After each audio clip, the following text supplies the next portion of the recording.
This is America.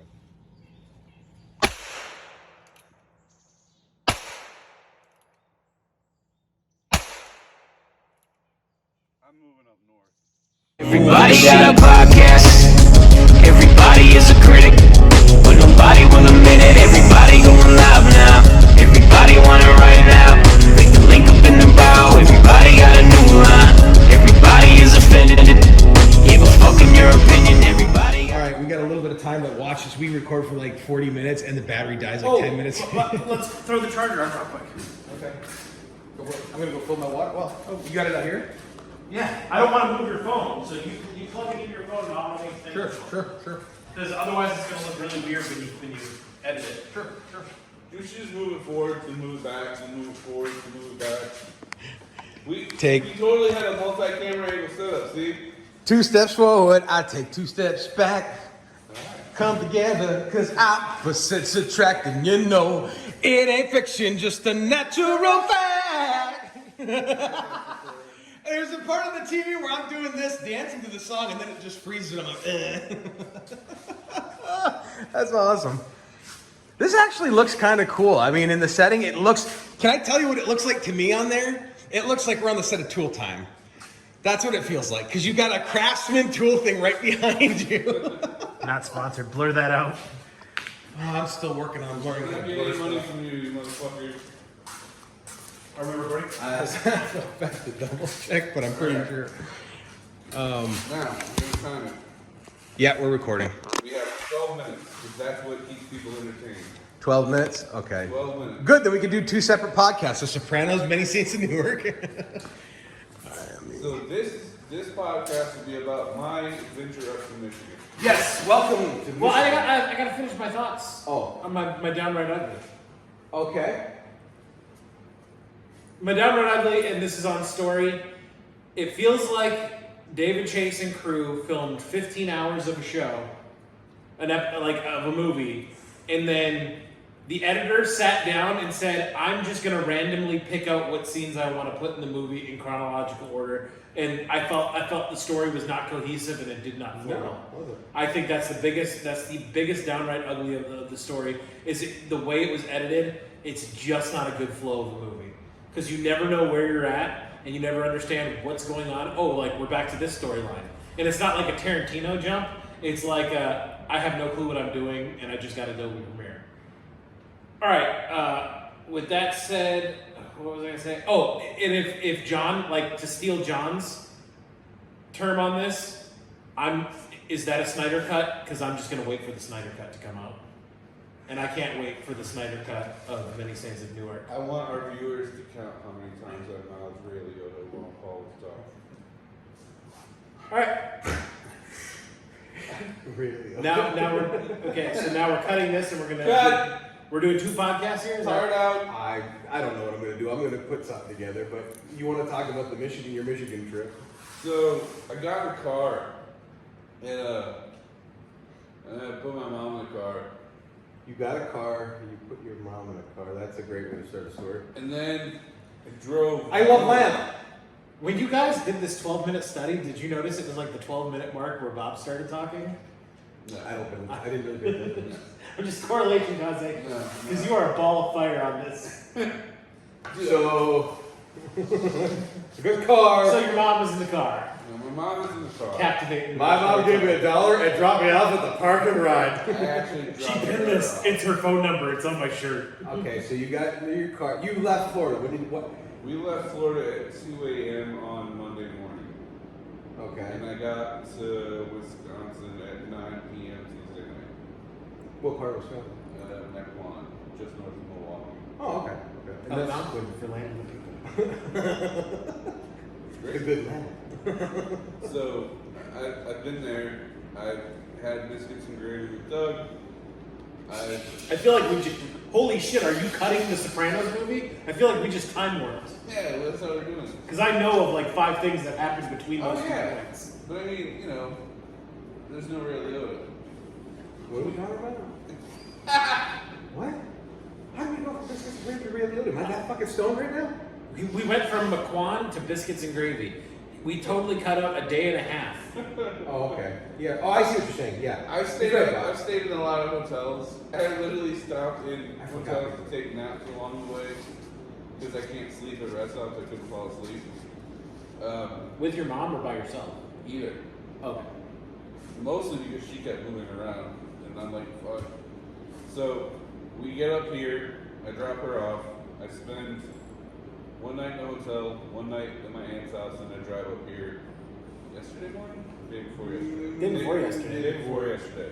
Because you went to Munising, you went to Pictured Rocks, and that's where you called me. I was like, what the fuck? You're in the UP? I didn't think you were coming on Saturday.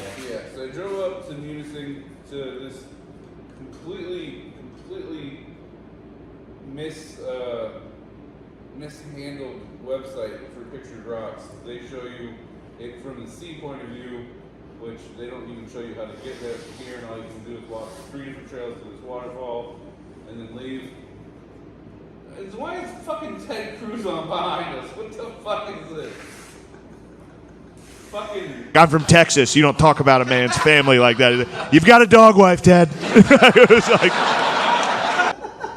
I walked in and I said, whoop, that's an ugly wife. You got a dog wife. Guess see how ugly Ted Cruz's wife is? I don't know which episode I pressed play on. That's too funny. You're at a conservative's house. YouTube knows my algorithm. So then I go to Pictured Rock. I leave Pictured Rock. He tells me to eat Marquette. Somehow I missed an entire city. Does your app like show you where you've driven? Not after the fact, man. Oh, okay. So then I came to Crystal Falls and I checked into a weird Bigfoot themed hotel. What about the website? Wasn't that website kind of deceiving a little bit compared to what you get? Oh yeah, I never did get that. And my mom wants to know, so I'm asking on behalf of myself and my mother. What was the experience at the Bigfoot Motel? Was I close in my guess? Tiger King is what I thought when I walked in. I said Fort Myers prostitute hotel that was built in the 1950s. Only it was kept clean throughout the years. Maybe. It's not totally off. That was my prediction. Yeah, the shower was almost like showering in a camp shower. It's that little, like it's a thing. And I was like, all right. I bet you my trailer shower is bigger than what you had. Probably was. But the weird thing about it was, walk in the front door. The door opens to the left. The door opens to a twin bed going left to right. Okay. So the walls here and the bed's here? Yes, Correct. against this way. Okay. Then, past that twin bed, there is a queen bed facing this way, making a like T. an L shape, yeah, T. So you're a Supernatural. You've seen Supernatural, right? Yeah. Is it a Winchester hotel? Kinda. You know how they always, you could tell the set was always the exact same hotel? They just put different sheets in like... It was kind of that. Okay, Yeah. I was like, why are there 2 beds in this You shit? 2 nerds. You're calling us nerds. I still to this day will put seasons 1 through 5 of Supernatural up there in one of the greatest TV shows ever. 5 through 10 were a little I didn't. and then 10 through 15 were I just... did not go to Harlan, Kentucky on the way here. Well, that would have been way out of your way. It was 6.5 hours. But I'll tell you, there's, not to veer off topic, I just watched a documentary about Harlan County that was like not even a year ago, a Vice documentary about how the last coal mine is like shutting down in Harlan County, and you're seeing like 5 generations of families like trying to figure out what the fuck they're gonna do. It's a beautiful looking town, but like I feel bad for the people who live there because there's nothing there. Have you seen the one on HBO Max? It's called I think it's called Bloody Harlan, where they actually show you the real footage from the miners' strike and like the people pulling guns on each other, Waiting like on the the news footage, tracks. and they talk about it. When It's on they, HBO when they Max. were trying to take the coal train out and they stood on the... I think it's called Bloody Harlan. If I had my phone, I would put it in. But send me a text. Well, no, I'll tell you before I leave. It's on HBO Max. It's Just type on in. the fucking camera. Yeah. Okay. Yeah. It's almost like there's a visual and audio documented record of this It's the conversation. weirdest thing. So, and then I got here and we made chili. Let's do the time warp again. It's just a hop to the who doesn't give a fuck. We made chili. And a step to the tomorrow. And we shot some guns. And Doug And then I drove back to Florida. Doug yelled America. Oh yeah, you did get to shoot guns today. And Doug, the second time in our adult lives, I have like a couple memories of Doug shooting guns as kids, and it was pretty much the same results as it is as an adult. But Meltdown. But this was only the second time in adult life I can remember my brother shooting a firearm. Okay. All right, What so if I'm I- recording I you in do- slow mo. What if I do?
America!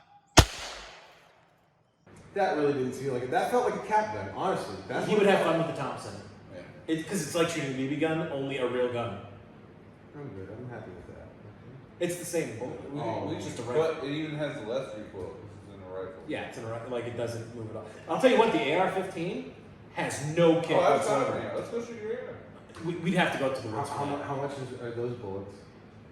$1.75 a piece. Yeah, I'm good, man. I don't pay for the quarters. Bro, I was joking when I said that, but like, I've got a lot. I spent, so here's a fun fact for all the viewers. Every stimulus check the government has given us, I felt dirty about taking the check, and I even thought about like trying to figure a way to give the money back to the Treasury. And then I thought about it even more, and I said no. And I spent every single stimulus check on either a gun or bullets. America, man. This guy once, no shit, he killed a deer with a BB gun. That is a fact. Yeah. December. Did he 7th? tell you the story after me? Because I told him the story yesterday, and I probably butchered That the was next story. door. That was that one. You know how I butcher stories, so I more or less butchered this story. I guarantee I butchered the story. So I would like you to tell the actual Shot it in story. the neck and paralyzed it. Okay. Because the statute of limitations is definitely run out at this point. Yeah, and I'm also gonna imply my uncle, who was a Michigan State sergeant at the time. I'm not gonna say anything like Well, that. then you can cut any reference to him or his job. Well, he's dead. I mean, they can't do anything to him. That's true. Dead, whatever. He was Okay. a man, the way He was a man's man. goddamn right he was. God, he was. I'm his namesake. I'm named after him. I love the guy so much. I don't think we made that choice though. But hey, But I'm he's proud. grateful that he got it. I'm grateful that I got it. He's Our uncle was pretty dope. the two greatest men that I've ever met that I know walk the earth are my Uncle Paul and my Grandpa Elmer. Those two, Okay. as human beings, I put them up against anybody. I'm talking who are no longer with us. Who are no longer with us. Gotcha. Sorry. But okay, so anyway, it's a Sunday morning. My grandfather, his hunting camp is 2 doors down. So if you the 2 doors down, that was where our uncle lived. We lived next door down. If you go crazy, then won't you still call me Superman? Now I'm having you waking up now, motherfucker. So it was a Sunday morning. Packers were playing. It was in December 1994. So I was 9 years old. I was 14. I can't remember who the Packers played. I want to say it was December 7th. Look in November, or look at early December of 94 and who the Packers were playing. It was a home game, I remember that. And we were at my grandpa's camp to watch the game. And, Moving it up. I can't, still have two. By the way, well, you can go to the we're UP, not. Verizon has no signal. Verizon has Actually, no Verizon, signal, here. They have the best signal in the UP, though, overall. but you can connect to the internet and still search stuff on Wi-Fi. You can connect. We're not filming anything. Okay, anyway. Bitch. Anyway, so Fuck Joe Biden. I agree. we're past deer hunting season. Deer Deer- hunting season season's Deer- over. deer He's hunt- going deer- for fucking deer. Deer hunting season runs from mid-November to the 1st of December. Every year, deer. Very small But okay, window. I'm saying this kind of wrong. Deer season actually runs from mid-September all the way to mid-December. But rifle season, which is commonly referred to as deer season here, is only from mid-November Is to it like December a 1st. pocket knife season? It's bow season opens up mid-September. So right now you can bow hunt all the way up until mid-November. When mid-November hits for that 2 weeks, you can only take a deer with a cartridge rifle or a black powder gun. Come December 1st, for the next 2 weeks, you can use a bow or a black powder gun. Like an old school, like Kentucky long rifle, like a Revolution gun. And then it ends December 15th, I believe, or December 12th. It's somewhere in mid-December, and then deer hunting season's over. So what if it's like May and you see a deer and you haven't tried it? What?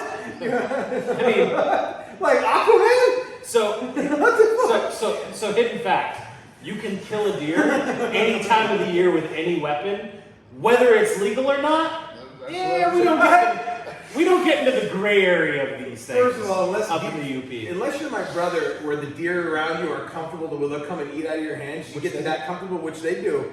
Most deer will run at the sound of a crunching leaf that you step on. So the idea, you just put this idea in my head. Forget that. Like I just imagine you, like Jason, coming up behind a tree and just trying to kill a deer, but like decapitating it Momoa? as quickly as possible. I immediately thought of Jason Momoa as Aquaman when he tried it. See, I was thinking of Steve Carell and Anchorman. Oh God, yeah. Brad, what'd you get Trident. Who would have ever known there would have been so many Trident references? Yeah. Yeah, my favorite part of Man, Anchorman 2 is John C. Reilly as the ghost of Stonewall Jackson. There will be a mint julep waiting on the other side, son. Release your soul to me. Release your soul to me. Release your soul. When he said, I killed a guy with a trident, he was like, yeah, you did. I saw that.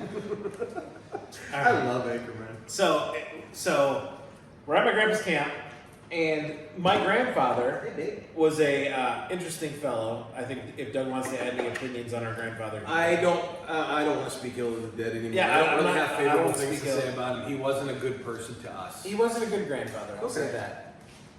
Loved by a lot in the community. Side note: does that not look like the One Ring to rule them all? A little bit. Like every time, I'm like, I wonder if that's a Lord of the Rings. Elvish. So, but one of the things my grandfather did for entertainment at the camp, and this is, we were watching, like the only TV he had was the 3 channels on the turn dial with the rabbit ears. But it was enough for us to get the Packer game, so we went up there, and it was myself, my grandfather, my Uncle Jim from Cleveland, who that cat was a riot. Yeah. That guy was, goddamn! Like, that's how he talked, and he was from Cleveland. He was a big, tall, giant of a man with Coke bottle glasses and just a big UP accent. Yeah. So Ed Kemper. Kinda. Without the facial, without the mustache. Anyway, so but he was just a funny guy, and then my dad and my grandfather, as I said, and me. So one of the things my grandfather did for entertainment was pull out his BB gun and shoot the deer at the feeder he set up in his backyard, just to mess with them. And he'd pop them, and they'd run off, and he'd get a giggle out of it. And he did it, and I was like, "Can I do it, Grandpa?" And my dad was like, "No, I don't want Paul doing stuff like that." And my grandfather guilt trips my dad, like, "Go ahead, you shoot them in the ass, they wiggle a little bit, run off, then they come right back in for dinner." And like finally my dad relented and was like, "Okay, you can." So I got the BB gun up, and I missed. And I'm like, "Can I try again?" And my dad's like, "No, that you tried, you missed." And my grandfather, and my grandfather was blitzed. This is like 11 o'clock in the morning, and he was already drunk. And he's like, fuck it, let him shoot till he hits one. So now my dad's like, "Okay, let me turn this into a father-son coaching moment. Like, here's how you want to aim, here's the sight." Because it was my dad's BB gun from when he was a kid. My grandfather just kept it up all those years and kept it up at camp. He's like, "This gun shoots, a little to the left, a little to the right. This is where you want to aim, blah, blah." So there's 3 deer out at the feeder. And the one deer is looking at me, and the one I'm going to aim for And like, I'm aiming for the shoulder, a good meaty part that I don't want to hurt the deer. I'm a young kid, you know what I mean? I'm a 9-year-old kid who's just fucking around. I'm not by any means saying this is a good story or paints me in a good light whatsoever. So get off my nuts, PETA. All right. So I get it up. I go. I close my eye. I aim for where my dad tells me. And right as I go to pull the trigger, because the deer is looking at me, he's chewing. He bent down, ate, and he's chewing, and he's looking at me. And right as I go to pull the trigger, like if this is his face, he bends down like this. And when he does, I pull the trigger. When I go to hit him by the shoulder, his neck is now in the aim sight. And what happened was the vertebrae in his spine, when he bent over, the vertebrae is open. The BB hit the crack of the vertebrae, went right into the spinal cord, and dropped the deer dead. Now, I want to say, I can go pull out my bucket of mounted, antlers. I have killed many, many of deer in my life. I can't tell you how many deer I've shot with a 308 or a 30-30, clean shot to the lungs or heart, and they ran for miles. And I had to track these deer through fucking goddamn tarnation. And there'd be no snow on the ground so you can't see the blood. And this fucking deer, one shot of a BB gun, dropped it in place. We literally walked up to it and like, oh shit, now what do we do? My dad, as soon as I pull the trigger and it hits the ground, this was my dad's reaction, I'll never forget it. He goes, holy shit, he dropped him! And my grandfather's like, what? He's like, he dropped the deer right where it's standing. And my grandfather goes, no, he probably just sent the deer into shock and it fell into the ground in shock. And my dad, I was 9 years old. My dad had me when I was 26. So he's mid-30s. Yeah. Oh, okay. How old was mom and dad when they had you? 21, right? He said, my dad had me when I was 26. Oh, when I was 9. When I was 9, he was 26. He was 26, I was 9. Okay. So he was 26 when I was born, so he had to be my age now, 35, 36 in that area. Okay. And I'll never forget this grown man standing in front of a slide-out window in an old crotchety camp, just going, get up! Get up! And he's doing this, and my grandfather is just watching the Packer game like, Billy, sit the fuck down, it's not a big deal, he'll get up. And my dad's like, he ain't getting up. He ain't getting up. And like after 10 minutes, like he's sitting there and he's like, and my grandfather looks over, he's like, is it still down? He's like, Dad. And my dad's sweating now. We just killed a deer with a BB gun outside of gun season, you know what I mean? And he's like, he ain't getting up. Now my grandfather's getting worried. And my grandfather, say the bad stuff I want about him, he never freaked out at anything. The guy never freaked out about shit. Now he's starting to freak out a little bit, and I'm starting to get a little nervous. My job at camp was the coffee boy. I had to make sure all the men's coffee cups were filled when I was there. And now I see my dad scared, I see my grandfather scared, I'm shaking. I'm going around, and I went to fill up my Uncle Jim's coffee cup, and I'm shaking, and I spilled coffee on his head. God you burned me, kid! And so like, my dad's freaking out, and we're trying to figure out what the fuck to do. My Uncle Paul is the desk sergeant at the Michigan State Police Post. You know that big brick building? That's the Iron Mountain Post. My uncle was in charge of that back in the mid-90s. And Great time. Midnights are fantastic. Also a good movie. My dad calls the front desk.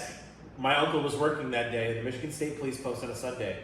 And he says, call me from a payphone. hey, Paul, it's Bill. Oh, hey, Bill, what's going on? And he goes, do you still have that bow tag? Did you fill that yet, or do you still have that? And he's like, I still got it. I plan on going hunting mid next week and filling it then. He goes, what time do you get off? And he's like, I get off in a couple hours. He goes, this phone's recorded, right? And he goes, yeah, the line's recorded. All calls are recorded for customer service. And he's like, okay, just come up to my dad's camp and bring the bow tag. As soon as you get off work, and he's like, what's going on? He's like, just come up to my dad's camp with the bow tag.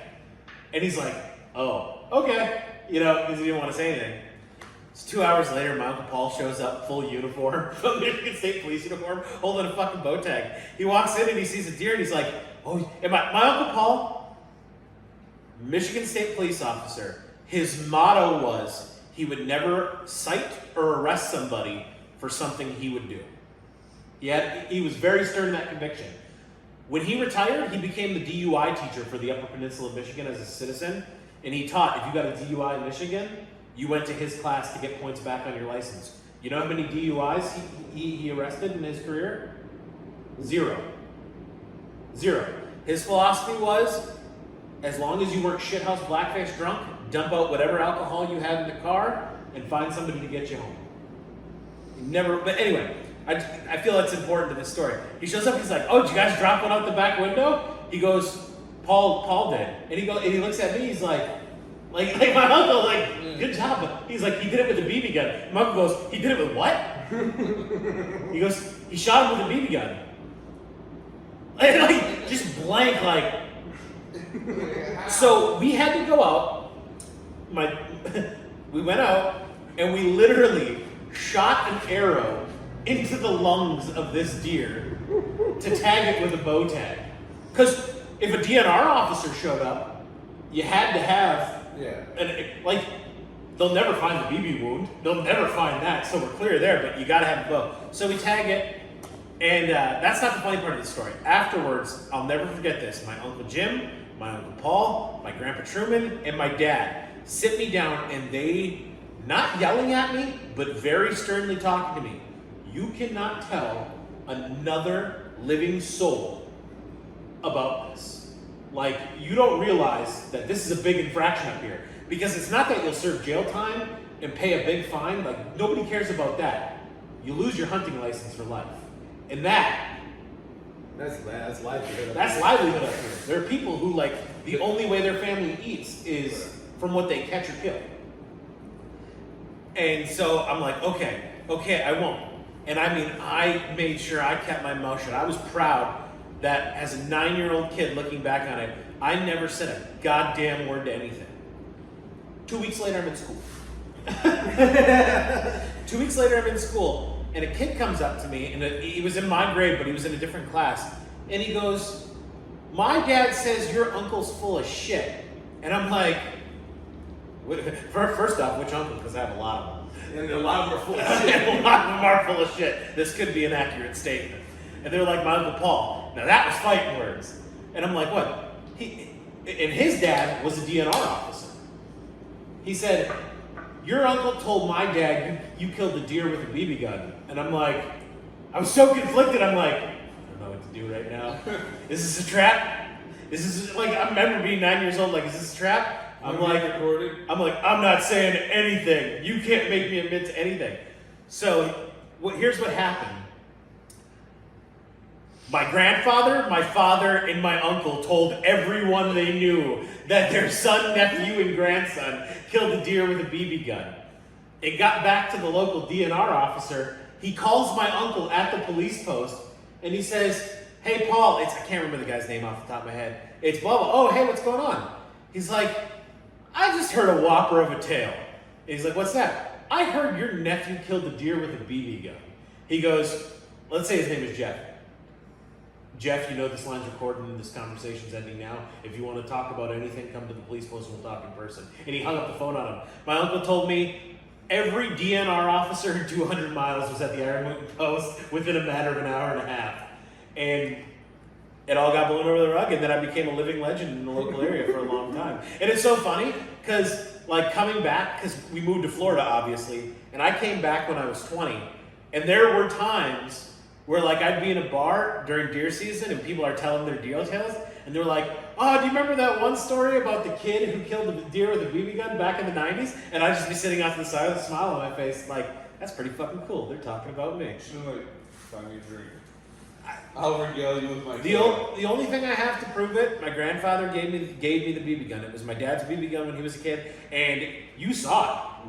BB guns when our parents were kids look like guns. Yeah. It's real wood stock. It's really made out of metal. Well, I still have my Red Ryder BB gun. That Yeah, I gave it to full you, wood. yeah. That's legit too. When you're talking about, I could pull my box of horns out. I can show you, like, I've killed a lot of deer. And then you're like, that first deer, when you said that first deer killed the BB gun, I was like, I thought you were gonna say, like, I chased all those for the thrill that I got murdering that first one. I chased so many and I couldn't recapture that moment. Well, first off, this is a living proof. I don't deer hunt for sport. I know you don't. All my antlers are sitting in a plastic box in my garage. They're not hanging up on the wall. I do want to hang them up, however, but I don't kill for sport. I kill to feed myself and feed my family. How much venison of mine have you eaten? Yes, I know. Is what I'm going to just say. Like, I want to make sure people know that I'm not killing animals indiscriminately for no apparent reason. As opposed to, like, Purdue Farms. There are people who hunt just to say they killed something. Yeah, I know. They spend a lot of Donald money. Trump Jr., Yeah. Jimmy John's founder. John's. Who a couple other ones. The dentist who killed Cecil Baloney. Kim.com, the dead single system. That guy lived in Cape Coral. But here's the thing, that even though the stories, like, that brings so much money to those countries and states' economies, like getting those people to come in, and population control is a big thing. The reason our insurance is so high in Michigan is because of deer.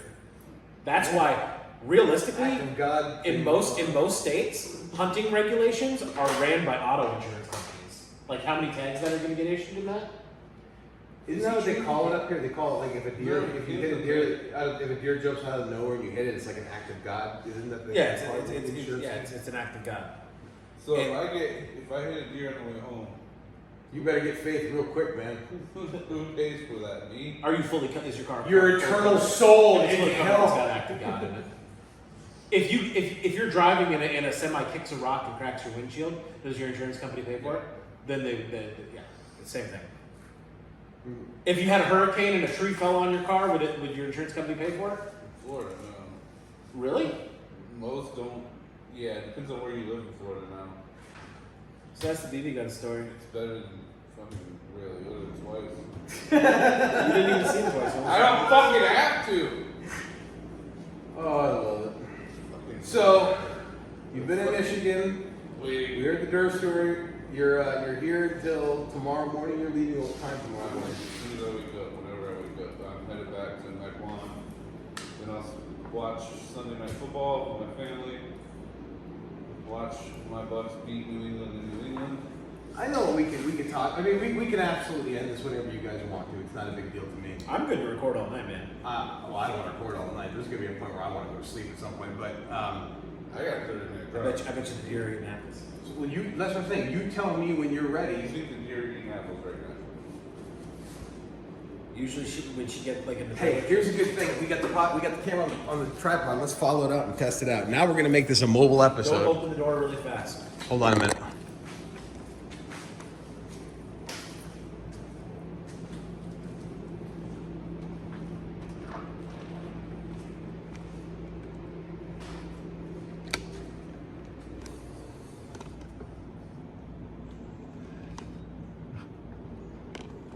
Negative Ghost Rider.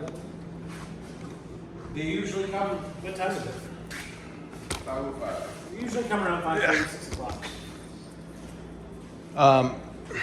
So we just each post up with a BB gun at the window.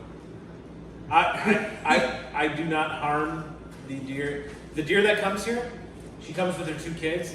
She came last year when she was pregnant, and I would feed her from the garden, and she'll walk right up and eat out of my hand, like. Yeah. She was my pet last year. When- I had 50. You saw. I showed you the pictures. I amassed an army of deer last fall. When you first moved back, we started hanging out that summer. You moved back. I would come up here on the weekends and have bonfires and shit. Now, there's videos when I was still drinking. There was videos I put on Instagram. You could probably find of me sitting at the campfire with you one night, drunk as shit. And we were playing music, Mumford and Sons, and then the deer came in and they just stood there and hung out with us at the campfire for a little while. That was cool. That was Babs. The first one was Babs, and then just more kept following Babs. I think she went off and was like, "Let me tell you about this place where a guy grows food and hands it to me. He just gives you food. He doesn't want to kill me at all." Yeah. And then there's then her big brother with the antlers is like, "Yeah, it's because you got shit on your head." Bob and I, it took Bob through Mom and Dad's town, and it showed the Trump 2020, like the banners just everywhere. Didn't show them. We were going to see Mom, but I just was happening to point him out. I was telling the story about Dad last year, the raise, his sign. And when we went into Mark Clears, we were pulling into Mark Clears, there was a dude walking in the store. Bob was just coming fresh off of a fuck Trump rat, and that dude in the American flag Trump suit was like, "Who's that for? You custom made that?" I'm like, dude, they're just, like, you're letting me get you were getting so It mad literally about said it. Patriot with an eagle on the chest and 45 with a fucking Star-Spangled hoodie. That guy was a douchebag. Guy's got pride. You don't know him. You don't know that. I do know that. He fucking listens to Kid Rock and Nickelback. I listen to Kid Rock and sometimes. You gotta understand that up here, the economy was, for the first time in decades, doing really good under him and his policies with China, and that all got taken away in the last year, and people are very, very amped and passionate about it. As somebody, look, I don't have an opinion on the guy one way or the other anymore at this point, but as somebody who moved here at the beginning of his presidency and watched the progression of the town and the financial, like the gas prices, with everything, like it's hard to deny that, but it's a lot easier to focus on all of the ridiculously stupid shit he said. I agree a lot with Shane Gillis. He was very funny. But funny is not a leadership quality. I'm not talking about the guy as a leader. Like, I can laugh at him and still appreciate the fact that he is funny. That said, like, it's hard to deny. Like, financially, I think we were all better off the last couple of years. I will say this: financially, nothing has changed for me. And I also think that, I don't know about politics, so I can't say that. I don't want to start an argument with you, but you know why that is. You know why I think that is. What? Because your state has made measures to ensure that the economy is not screwed up. No, it's because half the people who do my job were afraid to do the job during COVID, and I was one of only like 6 people doing my job. Okay, well that's one thing, but like, I mean, if we're talking about your job as driving, correct. now let's focus that to here. You couldn't go out. We're still under some lockdown restrictions here, like quite a few. But like, people couldn't even go out. And when the industry dries up and a lot of businesses shut their doors, a lot of restaurants close their doors, like, this town has become destitute. People don't have the extra money to where they could pay for a Lyft or Uber because the economy is so bad. I'm going to counteract that point with something I spoke to with a local here in your town yesterday. Okay. So before the pandemic, a local pizza place that you told me to go to said, you should go here. So how many pies do you make a day? They're like, well, pre-pandemic I had, we do 25 to 35 pies a day with 10 employees. I'm like, okay. Post-pandemic, they're doing 60 to 75 pies a day with half the employees. I won't deny you there, but look at where they're located. In the fucking town? Did you notice what was directly across the street? No, it's fucking middle of the night. That's the largest employer in 3 counties. That fucking factory, whatever it was? Yep. That factory, in our lifetime and our parents' lifetime, our grandparents, we're the only 2 members of our family who've never worked there. That place has housed every family in that town for years. That building across the street has literally put clothes on our back, food in our bellies. So, and it's the only thing that's been a consistent job throughout this pandemic. but that's my point though. What I'm saying is, the people in that community, when the pandemic hit, the mothers were usually the ones who got let off to go to work, and I'm not making this a gender thing, but the fathers were still making money, so they had the money for the women who were now home with all the kids to buy the pizzas. Yes, I agree with you for that one thing, but you have to take in the totality of the circumstances. I'm just telling you the one person locally I spoke to. And that's a family-run business, and everybody gets behind to support Pizza Oven. Pizza Oven's a pretty much a national treasure in Kingsford. We grew up we had a house. I was born and raised here, and then when we moved before Florida, right behind. We moved right behind Pizza Oven. And can I tell you, I was really nervous. Like, I know how I feel, but like, that was the one thing I was genuinely nervous about, hearing your reaction to what you thought of the pizza. Because I know how we feel about it, but pizza up here, Thin crust is my favorite type of pizza, so. see, it's not mine, but that's my favorite. And the reason it is because everything is from scratch. Like, you can get cracker crust pizza, it does it at any pub, but it's all frozen shit. that place puts effort into. There was, and I'm not speaking for Doug, I'm only speaking for me. There was nothing more exciting than my dad would be pulling mid-shifts as a kid, and he'd get off work and randomly surprise us by bringing home a pizza and pizza. You know, It's just one of those great nostalgic The memories. packaging threw me off. The paper? And that's a big thing Yeah, up here. it was like, That's a big thing up here. If you, I don't know if you It's watch. because of the crust. Yeah. That bag, the way it ventilates heat, keeps the crust crispy. I was Yeah. just like, alright. I don't know if you watch One Slice from Barstool Sports, but like he actually Everybody knows the rules. He's been in Chicago the last couple of weeks. And he's been Basically. putting them up, and that's They have all. those He's like, I've never seen this bag. He's like, but it really does like enhance the flavor by keeping the heat like locked in and shit. Yeah. He did one down in Fort Myers. Yeah. Where? Which one? He did. I know he did one in Naples for sure. Yeah, I saw that I one.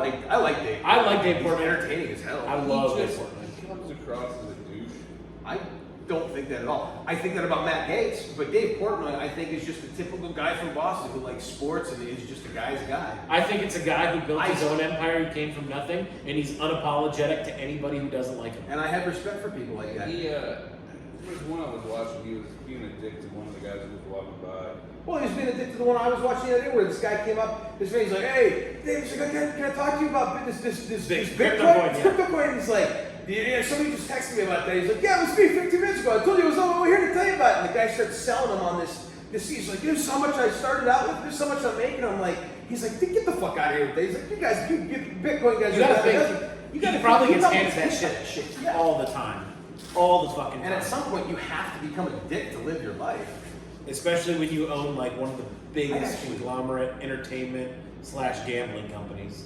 I'd like to ask Josh or somebody like what it's like that. Like if you're out in your personal life when you're not on tour, how often that happens, and If you're Josh, it doesn't happen as much because you're the drummer.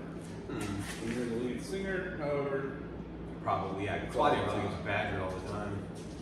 you ever seen a picture of Claudio out in public? I have. Guess what he doesn't ever have? Down. Hair. Right. Yeah, He's that's always a got a giveaway. hat or has his hair up.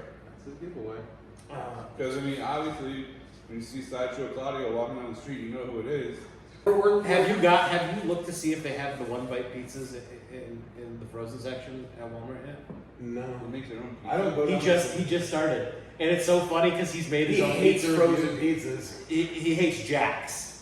Well, he hates Jack's, but like I watched him do lots of matcha from Brew Pub when he was in Wisconsin. He fucking shit on them too, dude. Oh, really? He's the one thing I've heard him talk okay about some frozen pizzas, but overall, he's like, dude, this is. I think just Newman's not- Own has the best frozen pizza score. Who? Newman's Own. I didn't even know they made frozen pizza. He makes he's not on it, but he makes everything. I love Paul Newman. I do too. But he created his own. It depends on what kind. I like the deep dish one. The I deep just like dish cheese. squares. Yeah. He created his own, and like a lot of his new episodes, he's making hilarious video of reviews. I'd try it, but like I didn't even know he had it. I don't buy frozen pizzas that He often. has a deal. The reason he did it is because he got an exclusivity deal with Walmart, which is the reason I haven't had it because I don't go to Walmart. But I wanted to ask you if you go to Walmart, I'll you take see a look it, next time. Yeah. pick me one. They are on the pricey side. I've heard some reviews say that they're Tortinos with better ingredients, and then I've seen some reviews that seem legit that they're like, it truly is like no bullshit. It's the best frozen pizza I've ever had. That's a tough one. Like I've had okay frozen pizza, but I don't think I've ever had a frozen pizza that I'm like that's really fucking. And the whole Jack's controversy, I feel so It's a bad. regional pizza up here. It's our regional frozen pizza, and he reviewed it. and shit all over. But you know why he shit all over I it? don't know why. So at the beginning of the pandemic, he Before you go into this, I got to explain to him. Jack's Pizza is the regional pizza here. You go to a high school football game, basketball game. That's what you're served. Most A slice of bars, Jack, most bars. bars. It's $3.75 for a 12-inch frozen pizza, and it's not a bad pizza, it's not great. but it's $3.75. It is what it is. Yeah. So, but it's you know, like me growing up here, you eat Jack's pizzas because Boy Scouts, they sell it as, They're as good. fundraisers. It's Yeah, like Girl Scouts. they're good for $3.50. You're not, and it's made with Wisconsin. That's their big claim to fame is they're made with Wisconsin cheese. So at the beginning of the pandemic, when things couldn't go out, and this is something I love about Dave Portnoy is how fucking charitable the dude is. You can't ever knock. You can call him an asshole, but he's so charitable. But like to keep content going, he started doing frozen pizza reviews. Frozen pizza That's right, companies, that is how this frozen pizza companies saw the genius in this and said, "We want to get in." And a lot of frozen pizza companies were reaching out to him like, hey, we'll send you our pizza, review this. And then people who are watching the shows, like if Doug or I would watch, were commenting saying, you need to try Jack's. It's our regional frozen pizza. Well, it got to be so big and him doing so many that like he started reaching out to companies saying, hey, this is what we're doing. We're trying to provide entertainment for people while they're locked up. This is like the beginning of last year. And, you know, we don't want you to give us pizzas for free. We want to buy them, but they're region locked. Would you ship them to me in New York? You know what I mean? And every company sent like fucking Fashetta sent them like 100 pizzas and said, whatever you don't eat, give away to people. You know what I mean? And promotional things. He reached out to Jack's, and Jack's, he's just said, hey, I'm doing this thing for the community, provide entertainment. I don't want the pizza for free. I'd like to buy it, but I can't get it because, you know, it's region locked. Can you send it to me? Whoever runs their Instagram account replies back with, we love what you're doing. However, we're a real company and we have things going on right now and we can't take the time to, you know, like basically, who the fuck are you, Dave Portnoy? And fuck you, we're so busy ourselves, we're not going to deal with this. Well, a fan shipped him a Jack's frozen pizza, and he's like, I'm going to be completely unbiased, even though I'm telling you this is. And he showed the direct messages with the Jack's account, and he's like, so I'm putting that aside. And then he just shit on Jack's pizza. When he reviewed one of his own pizzas recently, he had the pepperonis cut out where it read "fuck Jack's" on the pizza, and he cut it up. I do like that aspect, the charitable aspect of it, because he not just charity wise, but like he was just down in Chicago, like reviewing thin crust pizzas, what they call puck pizza, because he did all the deep dish stuff, and people told him to go. Like he went to he was talking about like the place they were at that they were doing the review at was this 5th place in the last hour that they'd been to. They were running all over Chicago, and they were getting messages from fans like, you got to try this if you're in this area. And this place where he's doing this video at, the guy is like a massive fan who runs the place, who cooks the pizza. It's his baby, it's his dream. And this guy brings him out a pizza. He's like, all right, I got the classic margarita here. And then the guy came out, he's like, this is a signature pizza that I sell. He's like, oh, he says, you sure? He's like, absolutely. He says, I love you. He says, it would be an honor to have you try this pizza. And he fucking does both of them. He's like, this is fucking great. And he gives it like the highest score. He's like, seriously, we've been around all day. He says, it's easy to not be biased when you've had 6 pizzas in the last hour from different places. He's like, this is like, he gave it like a 7.9 or 8, which is like, for him, very high. Anything over 8 is fantastic. He's only given up 4 9s in 5 years of doing this, and he puts out a video every single weekday. And this dude, you could see this guy like start to get emotional because this is his life that he's dedicated to. And everybody who gets a whole score over 7.5, they just get bombarded. And he does, it blows their business up. And as he's doing it, he's got these, every video, he's got these giant fucking pies, and I'm looking at him like, he's not gonna eat all this shit, there's no way he can. And people are walking by like, Dave, I love you. And other people going on, you're reviewing, this is interesting. He's like, hey, have the slice. He just gives it all, like, everybody eat. Let's all be together. I like that aspect about anybody. Question to both of you, are you guys familiar with the Barstool Fund?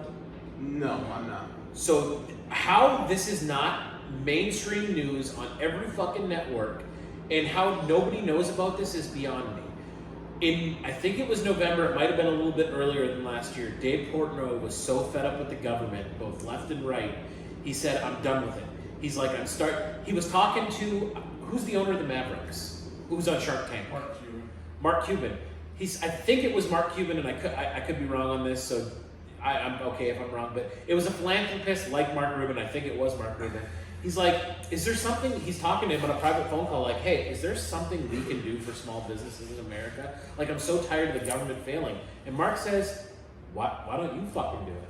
Like, why are you, like, you're talking about this, how this bothers you, why are you waiting around? So he started with $500,000. Whoever the philanthropist he was talking to matched him, so they started with $1 million. And it's been going on, and it's still running to this day, and people can donate to it if they have the means. That's the big requirement. And so far, I know like a lot of big celebrities have donated, like Aaron Rodgers donated like $12 million to it. So here's the rules to it. He doesn't care who you are, where you're from. If you want to be part of the Barstool Fund, you have to provide him proof that your business was successful prior to the pandemic. You have to show how you've been negatively affected by the pandemic. And then he will pay He will pay your monthly rent and your monthly salary for all your employees. From the moment you get into the Barstool Fund until the moment your state lifts all restrictions. Currently, right now, he is fully funding 192 small businesses across America. Assuming that's why I haven't heard it, because I heard in Florida. There's a lot in Florida that he does. If you, What restrictions are in Florida?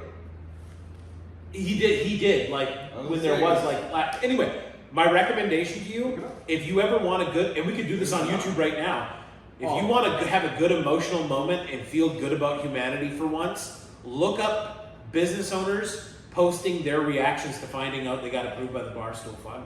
Like people who've been in business for 30 years and were ready to close the door on their family business, and then Dave Portnoy would call everybody on FaceTime, literally call their FaceTime out of the blue, and just say, hey, I want to let you know, you've been selected, we're paying the bills. Down to the end, I'm like getting choked. I know, up. I'm seeing you start to cry. Like not crying, it gets me emotional because we're living in a time where, god damn it, it's hard to have faith in humanity. It's so, and it makes me so sad from the shit I've seen in my life and the places I've been in my experience. Like, I know where this road ends if we keep going. And I know a lot of people say that, but guys, trust me, I have been on every continent except for Antarctica. I have sailed all 7 of the Why seas. did you go to Antarctica? Because the military-industrial complex has nothing they want out of Antarctica. Why don't you just go there on your own? Huh? I mean, I could do that. Or I could live That out... way you can say, I've fucking been everywhere. I could live out my life in my bunker. As you can see, I'm very comfortable here. You are, but you could go to Antarctica just for a fucking day and be like, look, I've been everywhere. Well, I can't because there's COVID vaccine mandates on flights, and I'm not rowing a boat. A good buddy of mine, who you know, who I won't mention their name on the podcast right now. Oh, Schmalamar? That I know or doesn't. No, it's not all. Is it somebody that we both know? No. Okay. Somebody he knows? No, you know. Okay. So I was talking to him earlier today, and he's like, man, my work is starting a thing where you get vaccinated or you don't have a job. Which is, side note, when we were talking about, like, we were going to do my first podcast on this one, this was one of the conversations I wanted your opinion on, so I would like to know your opinion on this. Well, he said do that. We can still do he that. said he's 55% leaning towards doing it, only because he's already had COVID twice. He's like, I don't think the vaccine will do me because it will keep my job. And he's like, if we get it done this week, they're giving us an extra $500 bonus. And I'm like, it's up to you, man. It's completely your call. Like, you work in an industry where it makes sense to be vaccinated, but May I ask what the industry is without saying where he works? Like the field? Like food service? no. I believe currently it still involves like patients. Okay, Medical field. interesting. Yeah. The medical field? To a degree, yes. Okay. Like assisted living or nursing homes? Like in that area? Is that what you're... Oh. Street pharmaceuticals? No. My buddy's heroin dealer. He's getting really nervous because it's upper echelon guys. All the and, like, dealers I know are already back. I mean, you're not giving anything away. Like if you say he works in a hospital. Carlos tells me I need to get the Fauci out. I've never heard it called that. That's hilarious. That's all I've heard it called on It doesn't hurt, by the way. Weren't you sick for days after? No, I was sleeping. I slept for a day, and that was it for me. My mom, who had a different shot than I did, she got sick. What did you get? I got Pfizer. You got the Pfizer? And literally, it made me sleepy. So basically, he's like, you know, I haven't decided yet, but I have to decide this week what I'm going to do because if I want the extra money, this person goes to a lot of concerts. And where they live, you can't get into concerts without showing a vaccination card anyway. So he's like, well, I might as well just fucking do it and get it over with. It doesn't seem like this is going to go away. And he's like, and I don't want to have to find another job, and I still want to go do the things I want to go do.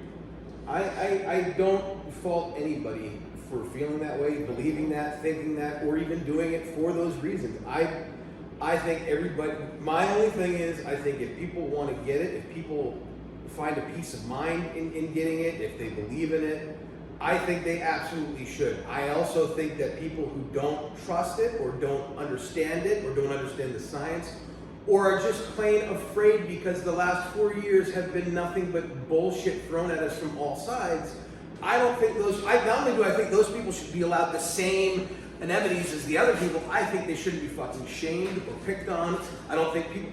I'm really disgusted in a lot of people who go on social media and just continuously shit on people who don't understand why they don't want a vaccine or why they won't wear a mask. Like the mask thing, look, I have my own opinions on it, but I just don't see the point in constant. And I'm not speaking of anybody directly here. I'm just speaking in general.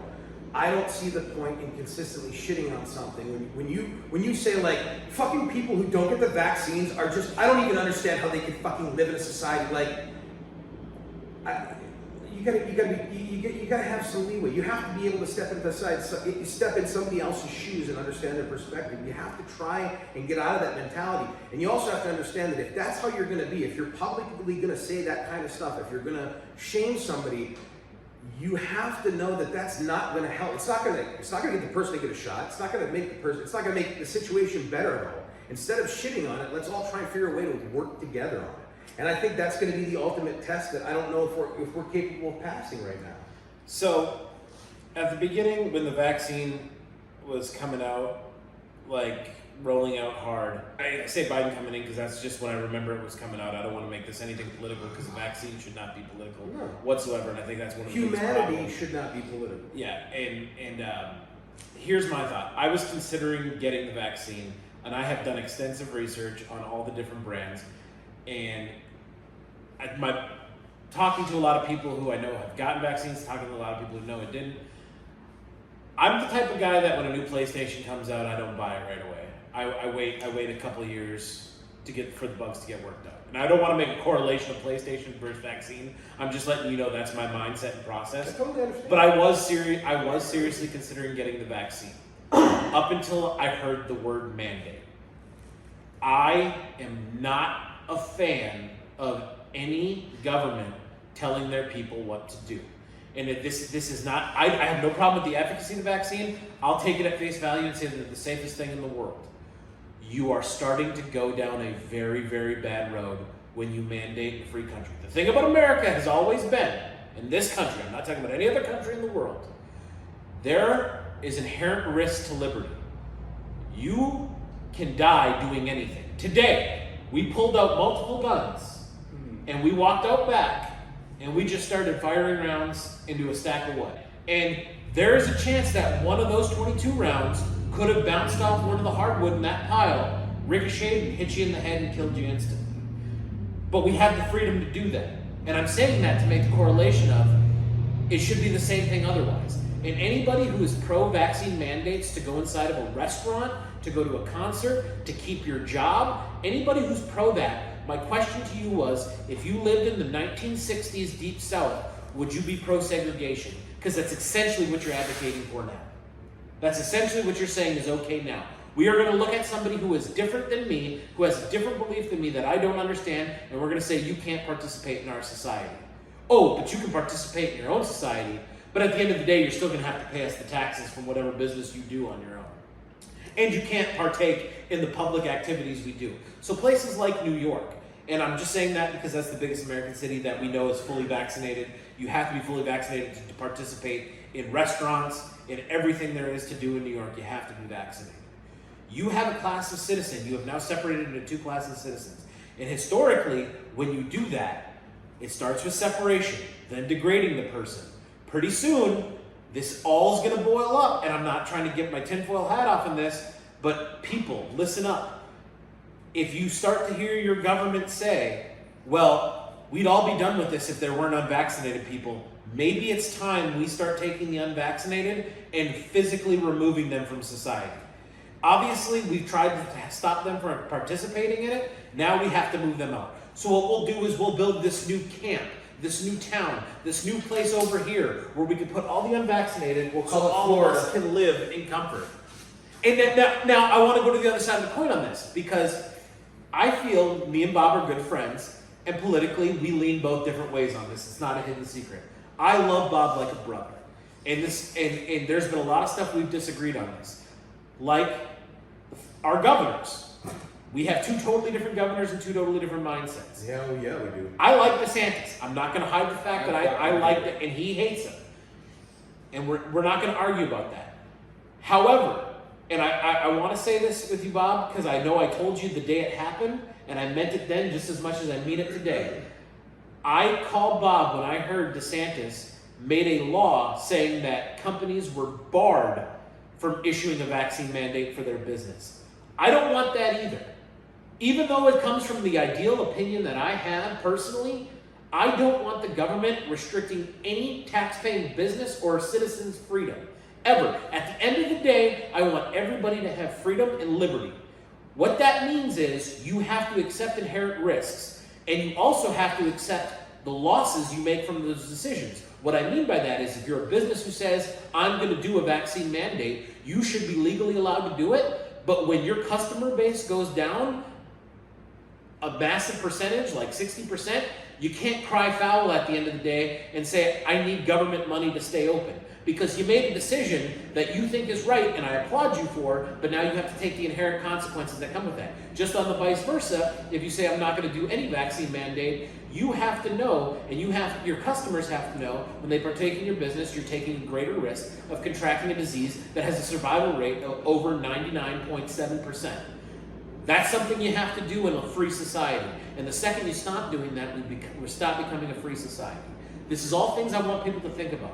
But the one thing is, if it ever comes to a point, and everybody listening to this, if it ever comes to a point where your government says, we need to remove people who are different than us, regardless if it's over a vaccine, a race, a color, a creed, or sexual orientation, just open up your eyes there and say, wait a minute. Because everybody's got to have a point in the sand. And Bob, I've got to imagine you've thought about this at some point, right? Like how this could go, the different ways this could go.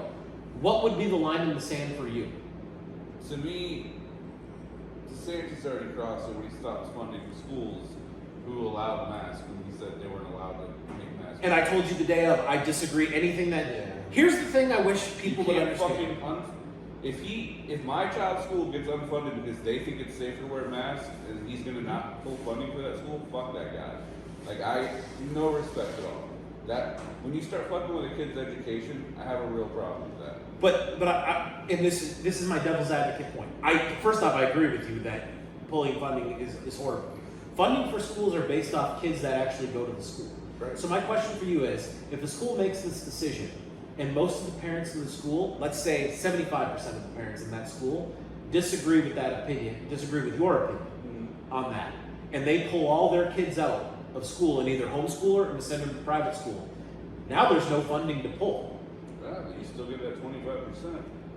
That's not going to be enough to keep the doors open on a school. Well, you'd be surprised. They fucking did it last year and they didn't have it. I love listening to you two talk about this because I know you both know what you're talking about and have your perspective. And here's the thing, and I can't speak for Bob, but I feel like there have been times where I have self-censored around Bob, because like, You should never do that. I love you, and I don't want to say anything that would upset you. For me, I feel that I've missed a huge opportunity.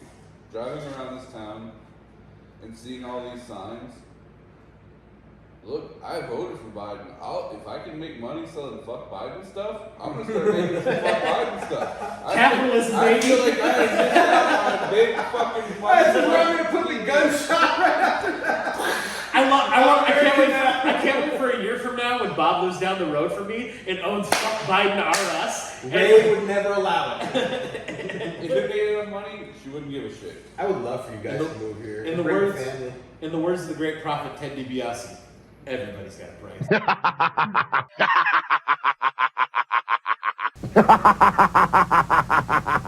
Haven't you had enough? God damn That's it. where it ends, right there. I think people really, in modern day society, A, don't want to think that hard about complex situations. But B, I don't think people, and we talked about this earlier, I don't think people can separate their personal beliefs into their political beliefs. There used to be, when we grew up, like your grandparents would say, we don't talk religion or politics at the table. That was a common saying.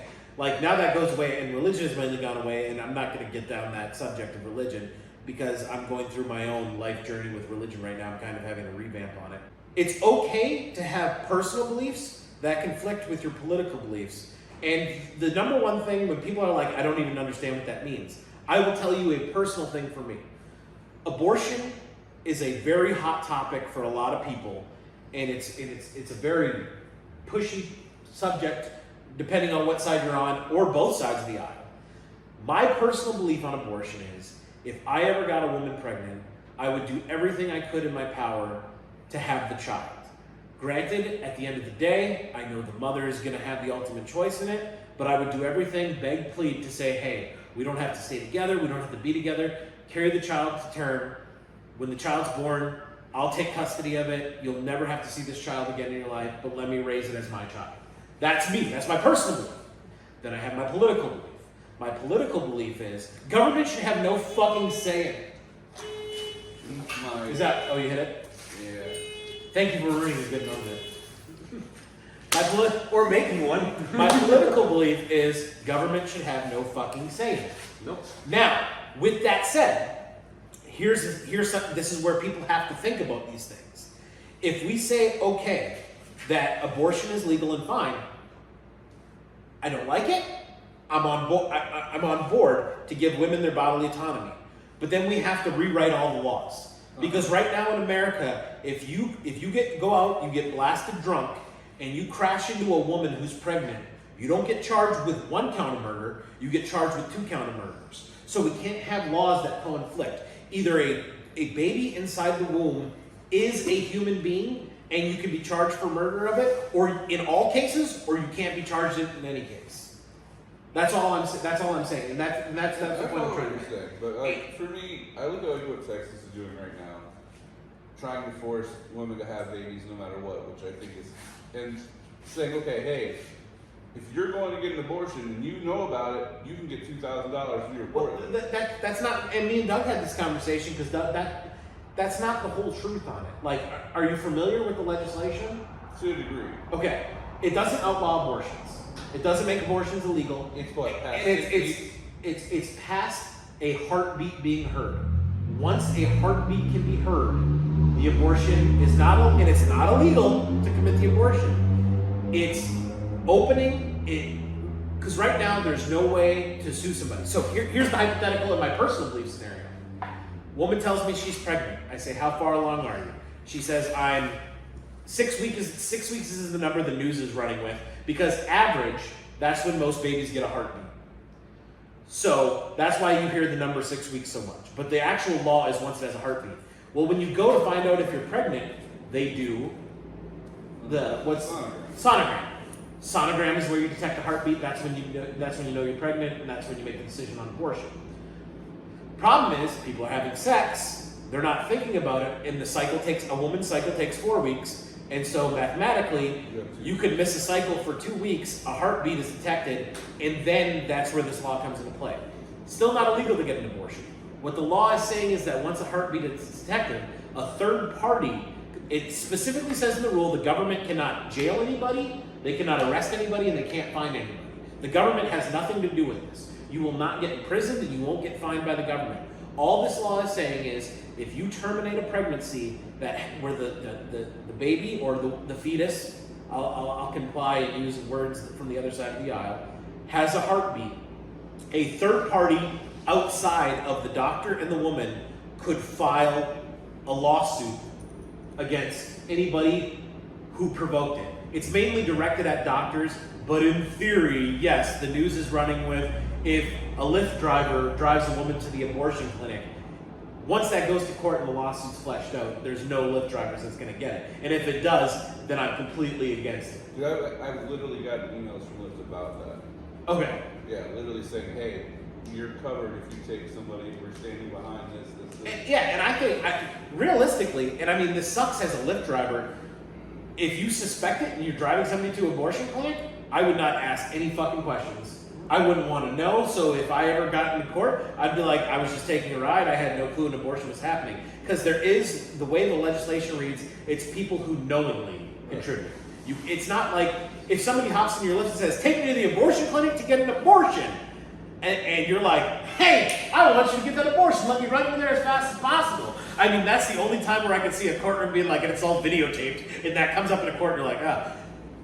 Do I agree that Texas should have made this law? I think Texas is Texas doing Texas things. That's the best way I can describe it. Texas is its own I think fucking if you were beast. going to mandate any type of law on someone's body, All men should go second at the age of 16. I'd be happy to. Fucking be men and stand up and do what's I necessary. like it to be known, I've said this before and I'm gonna say it again, I'd be happily do without balls. I fucking hate, look, I hated having balls when I was younger, I fucking hate Why having did you balls like as to an show old them man. so much? Huh? Why did you like to show them so much? Because I was bored, I'm no longer bored. I found purpose. I would like to cut them off and keep my gigantic shaft because I'm very pleased with that. But Where's your sense Here, what? my tin snips? Yeah. Oh man, we gotta get a bonfire. I'm We gotta organizing cauterize the my- wound, man. I'm organizing my I'll tools. throw them in the chili. And But to the point of this whole thing, don't anybody take news at face value. And when I say news, I mean all sides, regardless of the country, left or right. Research whatever you hear about. If you're going to be passionate and get in an argument with somebody, at least read the legislation, the laws that are being put forward.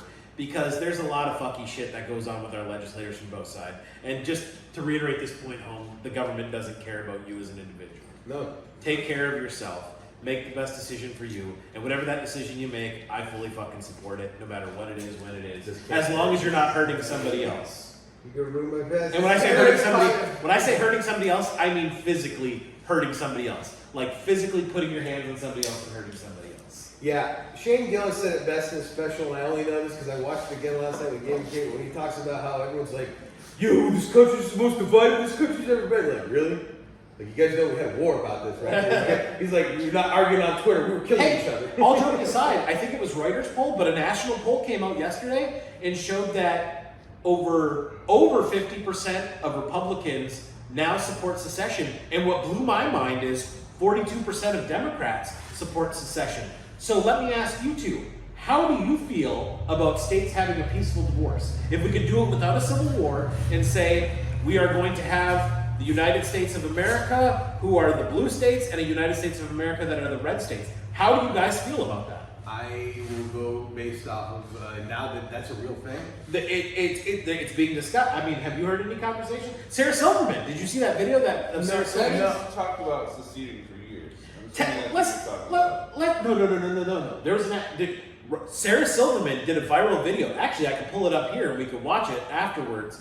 But that's what sparked the debate. And polls, and a lot of people have been talking about a peaceful divorce of red states and blue states. And I'm just curious to know what your thoughts are on it. And if you guys want my thoughts, I'll my give you thoughts are thoughts. very simple. At least coming from where I live, Florida has been both many times in my lifetime, and it's going to change again and again. So I don't see it as being that simple as being divorcing red and blue. I don't. Yeah, I do agree with you on that. It's not going to be so cut and dry. Maybe for places like where we live, it'd be a lot easier because the demographic is clearly leans one way more than the other. In the 70s, did you know in the 70s, they wanted the UP, there was a big movement to get the UP to secede from Michigan and call us the superior state and be the 51st state. I know there are people that have literally said on my Facebook that if the fact that Wisconsin hasn't reclaimed the UP says all I need to know about Wisconsin. Do you know how the UP became Michigan? I do not. It's called the Toledo Wars. And I can give you a brief explanation, but I highly recommend looking it up because it's fucking hilarious how this all played out. To answer your first question, to know that that's the case right now, like it's kind of depressing. It's kind of depressing, but at the same time, like I don't know how you'd be able. It's depressing in the sense that like we're supposed to be the United States of America, and now that there's talk about peaceful divorce, like there's no such thing as a peaceful divorce. There's amicable in the long run, maybe peace in the long run, but overall divorce, in my experience, from what I've seen, has never been peaceful. It's always been messy. Let's look at this from a real historical aspect. We've had one civil war in this country. One. Yeah. Just like Shane Gillis made fun I of. understand that, but here's my second point. Oh, I'm sorry. I didn't know this. How do you peacefully divorce a state, say like California or Florida or even Texas, where you have a good pockets of these states where there is a good mix of like a healthy dose of like half of left, half of right, that go like, well, fuck it, we're gonna peacefully divorce this. Okay, well, I don't agree with you guys because I'm still left. Well, I don't agree with you because I'm still right. How do you continuously stay in a place that you're gonna divorce from the other states because your state is predominantly this color, but a population doesn't see it that way. Like, I don't see how you continue. To me, that's two people divorcing from a state and then divorcing the rest of the states. Then you still have those two people who disagree, who are now, it feels like they're combined in a bottle, like in an experiment. You know what I mean? You know what I'm trying to say? Like, I don't understand how that works. I have boiling water. Yeah. I couldn't agree more with you. I don't think it's the answer, and I don't think there is such thing as a peaceful divorce. I think if you go that route where we try this experiment, which I hope we don't, I think what's going to happen is states who have better management of their resources will not share it with states that don't have good management of their resources, and I'm not going to say who I believe who would be who on those sides of the equation, but I think that would eventually lead to a kinetic war over resources inside of the peaceful divorce, so it wouldn't be peaceful. But that would happen no matter what. Just, I mean, you have a peaceful divorce, so okay, let's say Florida secedes, right? Well, it wouldn't be just Florida. It would be like the coalition of Texas, I'm just Florida. saying, let's just say, Missouri. and once that happens, they can decide who they want in and who they don't want in. Right? I mean, they're their own place at that point, correct? Is that what we're talking about? Yeah, well, yes, they would be their own. So they can say, hey, we're not allowing travel to and from such and such. Yeah. So okay, let me think of this theory. If the state secedes from the United States, does that mean they're no longer get any federal aid whatsoever? Correct. They're their own entity. Okay. And I want to correct you. Florida and Texas aren't the big ones. Right now in New Hampshire, which by their way, their motto is "Live Free or Die," they're the libertarian stronghold of the country. 5 members of their state senate have now put up for a statewide vote. All citizens are voting on it this year if they want to secede from the United States. And here, this is kind of amazing what the New Hampshire Libertarian Party did. They have slowly, over the past decades, been taking over offices in New Hampshire to get this to the point. They're actually voting on secession. New Hampshire is actually voting on it. It's crazy and wild to think about. But throughout the last couple of years, they have slowly stopped federal funding.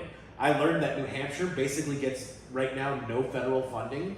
They're still paying full federal taxes to the federal government, but they're not getting anything back. And they've been doing it to set up this secession vote, to where if they break, New Hampshire says we're self-sufficient, we can support ourselves, we don't need the federal government. And I think federalizing a lot of things, like federalizing schools, federalizing, we're seeing the federalization of law enforcement right now, which really, really fucking scares me. How somehow DC Capitol Police are allowed to open up departments in California, in Texas, and in all throughout the country. That scares me. That's some brown shirt level shit happening, and I'm not trying to be tinfoil hat, but that's some brown shirt shit. When you have your Capitol Police opening up police departments outside of the Capitol.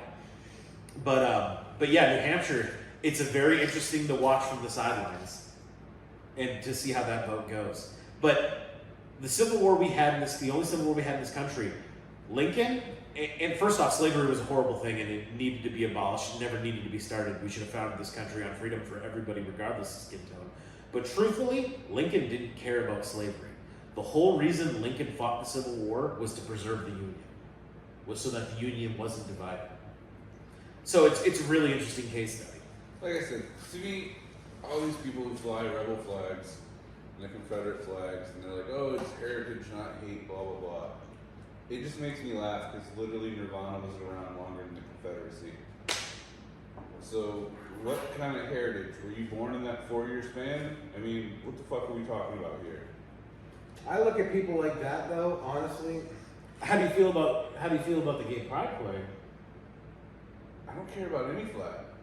But what I'm saying is, do you think like the rebel flag shouldn't be flown? I don't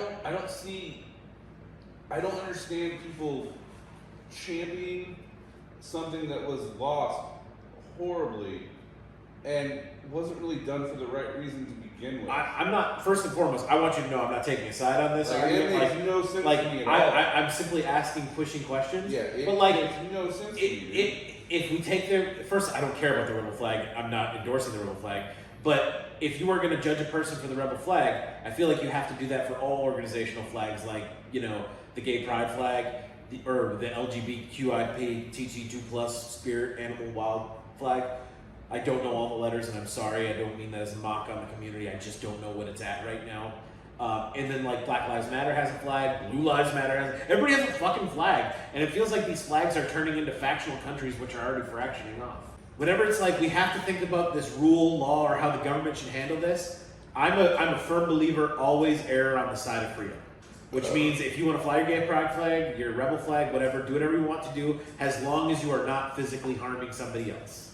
That's Okay, so let's go about a different type of flag. So say I can't have the word fuck on my car because it will offend children, and I can literally be pulled over, ticketed for that. that depends on where you live. Well, in Florida you can't. Okay. Also, in I know Florida, where you're going with this. right? People are hanging "fuck your feelings" flags outside their home in front of school bus stops. How is that legal? It depends on the jurisdiction. Now, He's referring to, I told him about the flag out in Amazon Yeah. at the bus stop. And- Fuck 24, fuck your feelings. and you know my opinion on this, so you can confirm if this has Yeah. always been my belief. I think it's absolutely disgusting of a person to do that. Personally, I think it's horrible that somebody would actually post it, whether it says fuck Biden or fuck Trump or fuck anybody.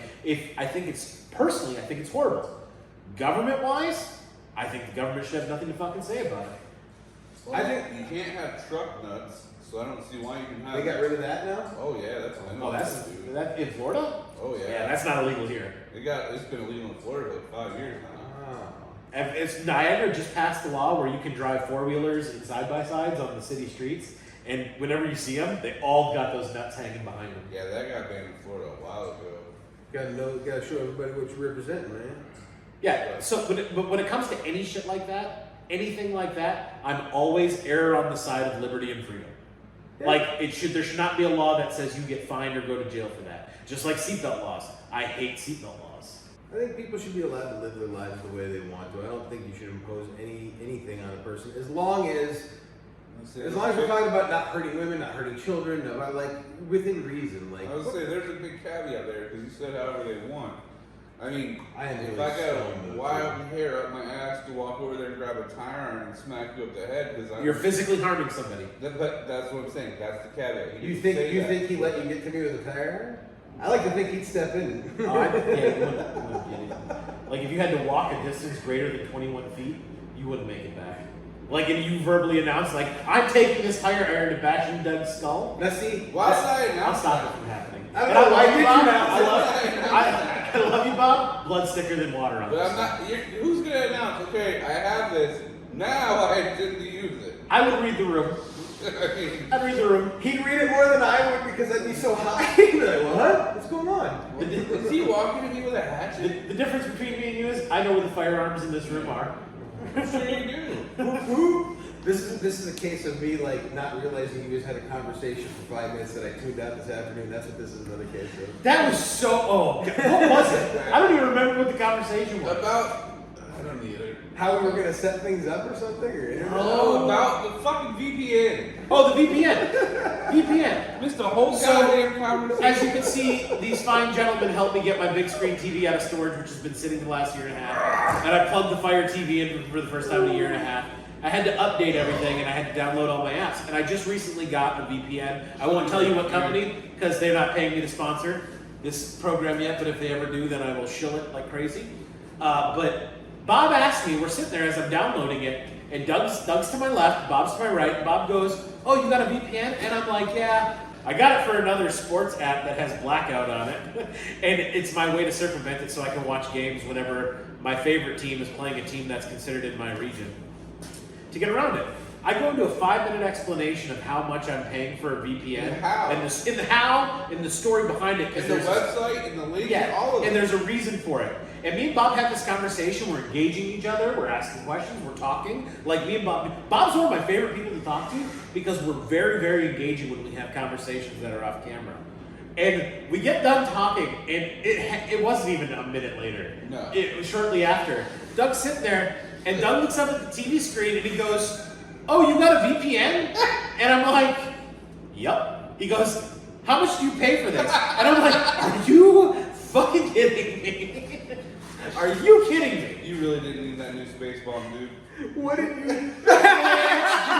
Top one. That's where that came from. God damn it! heard you say the Time Lord before, and I didn't understand the reference. Now I get it. Man. Oh my god, that's funny. I really don't do the space long. I feel As you were re-explaining that, there was a part of me in my mind that's like, I'm gonna wait for him to finish this. We're like, so what were we talking about? I feel like I'm the unofficial Bob and Doug Save Me from Boredom political analyst. You should be. I feel like that's what I am. I like. And going into it, you know that, like, truthfully, here's how my life is. I'm a very, very social liberal and a very, very fiscal conservative, and I vote with my wallet. If you want to understand me in politics, there it is. I will always say what is going to make you the freest choice when it comes to, like, we need to make this law about cannabis. I say legalize the fuck out of it.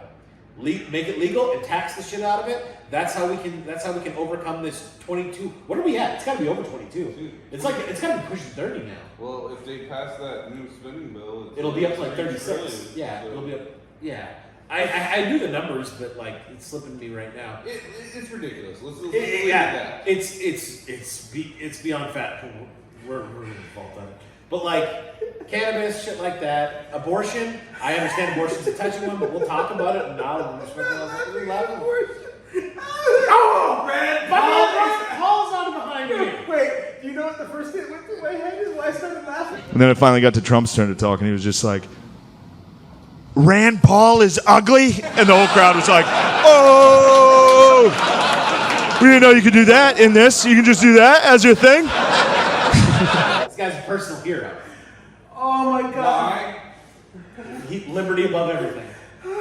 I don't know that I have personal heroes. Liberty above everything. In government, this guy has been consistent where liberty above everything. I don't know. I'm trying to honestly think if I have a personal hero. Paul is ugly. I don't know that I do. Politics, it's so hard to find a hero because there's not many good ones.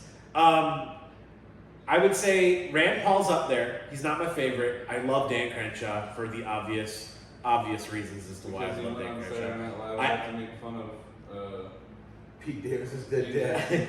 I I heard he's going on this season to talk about John's ex-girlfriend. I love Tulsi Gabbard, and I don't mean that in just a looks way. I do like Tulsi Gabbard. I don't agree with her on everything, but I respect so her opinion beautiful. on everything because she's thought it out and she has a reason why she does. When she was on during that debate, she earthed people in that debate. Dude, she KO'd Kamala Harris. Yes, she KO'd. How Kamala got the VP nod after that is beyond me. What happened to Gabbard after that? Didn't she just leave Congress? Hillary Clinton said she was a Russian asset and that divided the Democratic Party on her. It's just fucking crazy, dude. Yeah. Dude, yeah. Don't even get me started on Bernie Sanders, as much as I agree with that man on nothing, I respect him because he has been consistent since he got into politics in the 1960s to this point right now. One thing I will say about Bernie and his stance is crazy as some of his stuff is, I like Bernie.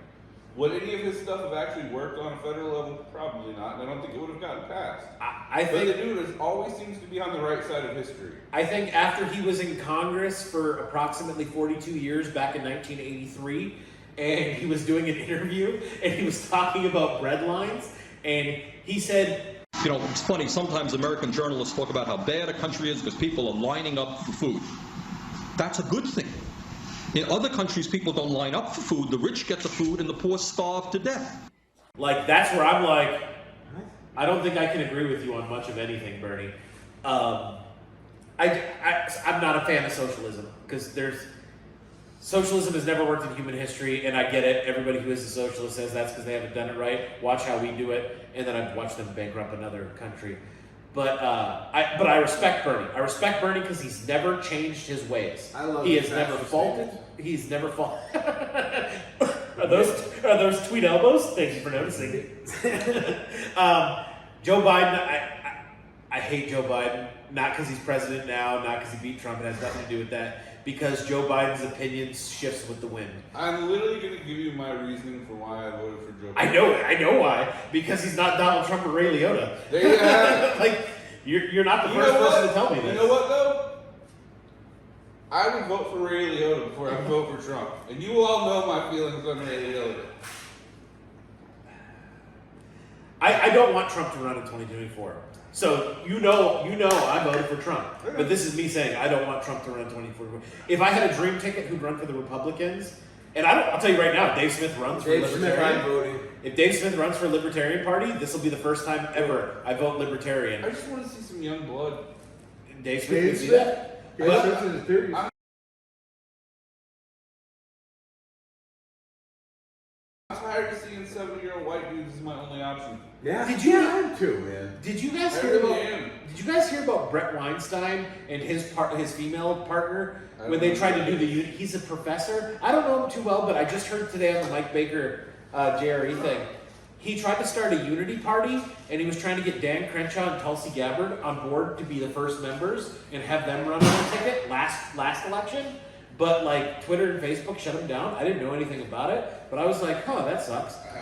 But I would like to see like a Dan Crenshaw, Nikki Haley ticket, either in president or vice president role. That would be For a dream second, Republican. I was thinking of the comedian Nikki Glaser. Glaser. Like, what? Dan Crenshaw, Nikki Yeah, the Glaser. vice president comes out like, "Want to talk about my pussy this weekend?" Hey, fun fact about Nikki Haley: she was the governor of South Carolina, Republican governor, who got rid of the Confederate flag in South Carolina. I'm sure there's a lot of Republicans that hate her. No, actually, she was beloved, and she was the UN secretary under Trump. I just think it's going to be whoever runs. We still recording? Yeah, I'm checking to see how long we've been on. I feel like this has been good. I feel like this has been fun. Yeah, it is. I don't want to feel like I'm not, but I'm like, my eyes are getting heavy. We've been recording for an hour and 34 minutes. And mind you, we stopped and we recorded for like 30, 40 After the before mini that. city- yeah, we did. Okay. So let's come up with like an ending. This is how we're going to end it. Okay. Am I still recording? In the words of the prophet, TDBS. So- Everybody's got a prize. I love And now I'm getting back in my car and I'm going back to Florida. Huh? That's how You're not ending? going back to Florida. They don't fucking know that. Yeah, they do. You said you're going to McQuan. Wait. They stopped listening after 12 minutes.